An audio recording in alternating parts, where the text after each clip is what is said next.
Agora verificamos que as pessoas tornam-se tão inteligentes e instruídas. Agora quero lhes mostrar o outro. O outro se afasta tanto para o outro lado que se torna fanático tentando ser religioso. Agora, sabemos que temos esse grupo, está vendo? Eles vão para o outro lado. É disso que eu discordo do grupo de irmãos que se apartou daqui não faz muito, do caminho da luz.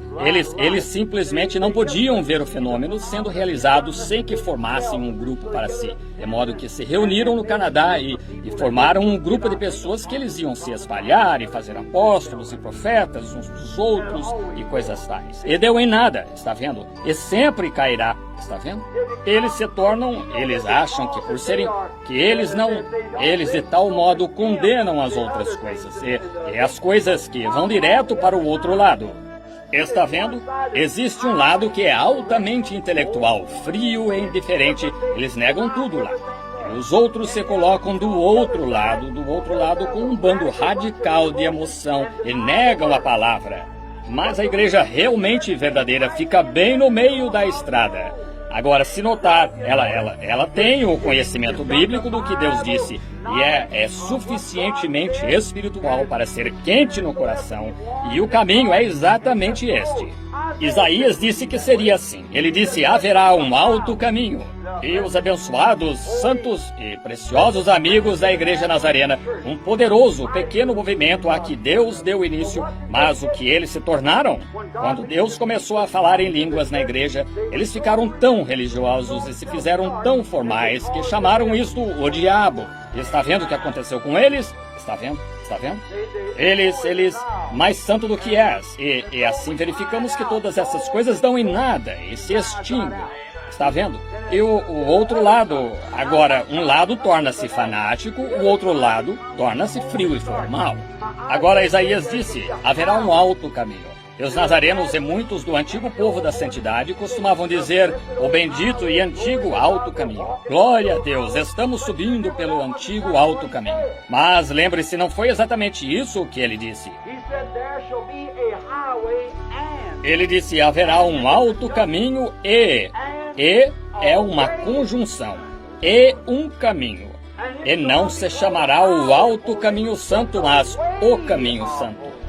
Agora, um alto caminho de santidade, as pessoas tentam se fazer santas. E quando você tenta, é exatamente como eu disse antes. Seria como se um abutre tentasse colocar penas de pombo em si, para se fazer de pombo, quando sua natureza ainda é a de abutre. Está vendo? Seria como um corvo que tentasse enfiar penas de pombo ou de pavão e dissesse: veja, sou um belo pássaro. Veja, é algo manufaturado. Mas um pavão não tem de se preocupar se vai ter penas de pavão ou não. O pombo não tem de se preocupar se vai ter penas de pombo ou não. Contanto que sua natureza seja a de pombo, ele terá penas de pombo. E veja, o povo da santidade começou a dizer: as mulheres devem usar cabelo comprido e mangas compridas e todas estas coisas, e saias compridas, e não usar aliança ou joias de qualquer tipo. Veja, torna-se uma santidade a seus próprios olhos, está vendo? Está vendo? Isso é santidade manufaturada. Mas a verdadeira igreja do Deus vivo e veja o que aconteceu com a denominação. Agora todas têm cabelo cortado como as pentecostais e assim por diante. E todas elas praticamente usam anéis e assim por diante. Veja os pentecostais anos atrás, como eles repisavam este assunto. Veja, e nós a igreja. A igreja é o corpo de Cristo. É um indivíduo entre outros indivíduos que nasceram no reino de Deus. Isso vem de dentro para fora. É vivido automaticamente. Não se pede para a ovelha produzir lã, ou manufaturar lã, quero dizer. A ovelha não tem de manufaturar lã. Ela diz: agora, meu mestre quer que eu produza lã este ano, tenho de me pôr a trabalhar. Não. A única coisa que ela tem de fazer é permanecer ovelha. Isso mesmo, a lã, na verdade, nasce automaticamente. Nasce. Ela a produz porque, e não nos é pedido para manufaturar frutos, devemos produzir fruto, veja, dar frutos. Está vendo? Devemos dar fruto. E enquanto você for uma árvore frutífera de Deus, com a palavra de Deus vindicará a si mesma. Dará fruto enquanto a palavra estiver ali dentro. Jesus disse: se vós estiverdes em mim e a minha palavra em vós, pedi o que quiserdes e será feito. Está vendo? Não se manufatura isto, não se induz a isto, simplesmente está aí e segue adiante. Agora vamos, só me apressando agora, restando poucos minutos e então encerraremos. Agora outros vão tão longe a ponto de ser fanáticos. Ora, eles vão para o outro lado e pensam, apenas porque dão pulos ou têm algum tipo de sensação ou emoção, falam em línguas ou entregam uma profecia que por acaso estava certa, ou algo assim. Eles pensam que é ele, que o tem, mas não é. Jesus disse: muitos virão a mim naquele dia e dirão: Senhor, não profetizamos nós em teu nome? Em teu nome não fizemos muitas obras e expulsamos demônios? Ele disse: apartai-vos, nunca vos conheci. Está vendo? Não é isto, amigo. Em outras palavras, as pessoas pensam, por grandes congregações bem vestidas, por um sacerdote com ministros de toga e corais de toga e toda a exterioridade, que isso agrada a Deus. Pode ver de onde isto procede? Caim tentou a mesma coisa.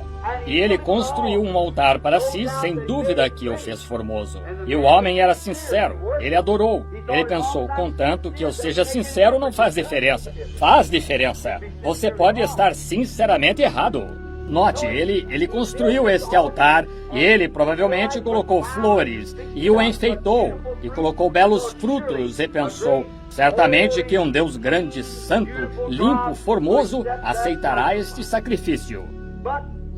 Mas veja, ele o fez com sua própria sabedoria. Ele o fez por seus próprios pensamentos.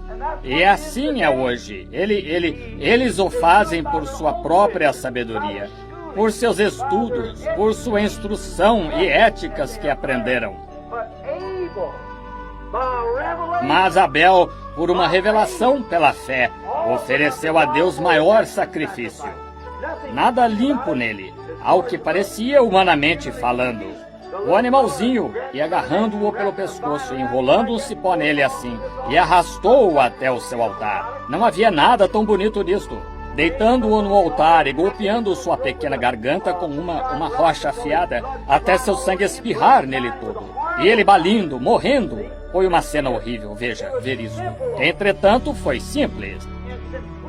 Em simplicidade, ele sabia que tinha nascido do sangue de sua mãe e seu pai, nascido no sangue de sua mãe, pelo sangue de seu pai.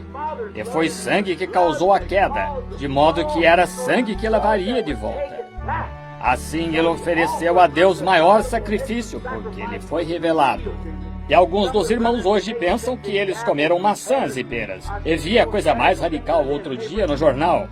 Disseram agora, provaram que não foi uma maçã que Eva comeu. Isso eu acho que eles afirmam foi um damasco. Assim, veja de onde vem esse espírito. E disseram que Moisés, na realidade, nunca atravessou o Mar Vermelho, que foi um monte de junco lá, um mar de junco, e ele fez os filhos de Israel atravessar o Mar de Junco. Em cima, na extremidade do mar, há um montão de junco lá em cima. E Moisés atravessou o mar, mas foi o Mar de Junco que ele atravessou, você sabe, capim alto, como bunho e coisas tais que ele atravessou lá. Quão ridículo quando as águas, diz a Bíblia, foram partidas da direita para a esquerda. E Deus produziu um forte vento oriental para separar. Está vendo? Eles querem tentar decifrar isso da sua própria maneira. E é assim que sempre tem falhado. E continuarão a falhar, você sabe, todas estas coisas. E Caim foi o tipo exato do homem de mente carnal de hoje, que é religioso externamente.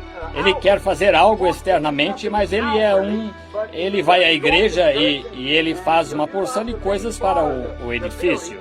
Há somente uma igreja e não se une a essa. Essas são clubes, está vendo? Você se une ao clube metodista, ao clube batista, ao clube presbiteriano, ao clube pentecostal, mas você nasce na igreja. Sim, Senhor, está vendo?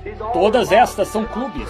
Elas não são igrejas, são clubes. E não há isso de igreja metodista ou igreja pentecostal. Não há tal coisa.